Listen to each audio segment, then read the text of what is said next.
চলো আজ একটা সানফ্লাওয়ার তেলের অল ডেকোর আইটেম শেয়ার করি, তাও আবার মাত্র 2 টাকা দামের পেপার দিয়ে। তো চলো শুরু করা যায়। এরকম কার্ডবোর্ড কিন্তু আমাদের সবার বাসার এক কোণায় পড়ে থাকে। তো এটা আমি শেপ মতো কেটে স্কাই ব্লু একটা পেপার দিয়ে মুড়িয়ে নিয়েছি। এখন দা মোস্ট ইম্পর্টেন্ট পার্ট, সানফ্লাওয়ারটা আমি বানিয়ে নিব। তো দেখতেই পাচ্ছ 3টা শেপের আমি 5টা কাগজ কেটে নিয়েছি। এখন দেখো আমি প্রত্যেকটা কাগজ সেম ভাবে ফোল্ড করে সূর্যমুখীর পাপড়ির যে শেপটা হয় সেভাবে আমি কেটে নিব। এখন দেখো ফুলের পাপড়িগুলো একটু রিয়েলিস্টিক লাগার জন্য আমি সিজার দিয়ে এটার পাপড়িগুলো একটু নিচের দিকে ঘুরিয়ে ঘুরিয়ে টেনে নিব। বেশি জোরে টানলে কিন্তু পাপড়িগুলো ছেড়ে যেতে পারে। আচ্ছা, পেপার ক্রাফট তোমাদের কার কার ভালো লাগে? আমি তো ছোট থেকেই ক্রাফটের উপর অবসেস। কাগজ আর কাঁচি হাতে পেলে আমি নতুন কিছু বানানোর স্বপ্ন দেখি। সৃজনশীলতা আমাদের সবার ভেতরে রয়েছে, দরকার শুধু একটি ইচ্ছা শক্তি। আমি বিশ্বাস করি সৃজনশীলতা এমন এক শক্তি যা এক টুকরো ছোট কাগজের টুকরোকেও শিল্পকর্মে পরিণত করতে পারে।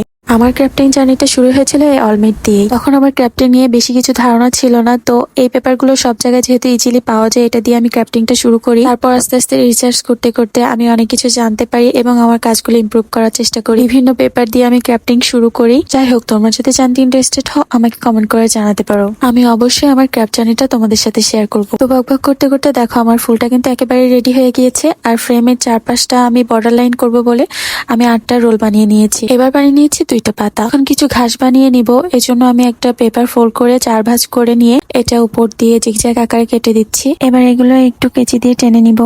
তো হয়ে গেছে আমাদের সবকিছু বানানো। এবার ফ্রেমটার উপর আমাদের অর্গানাইজ করার পালা।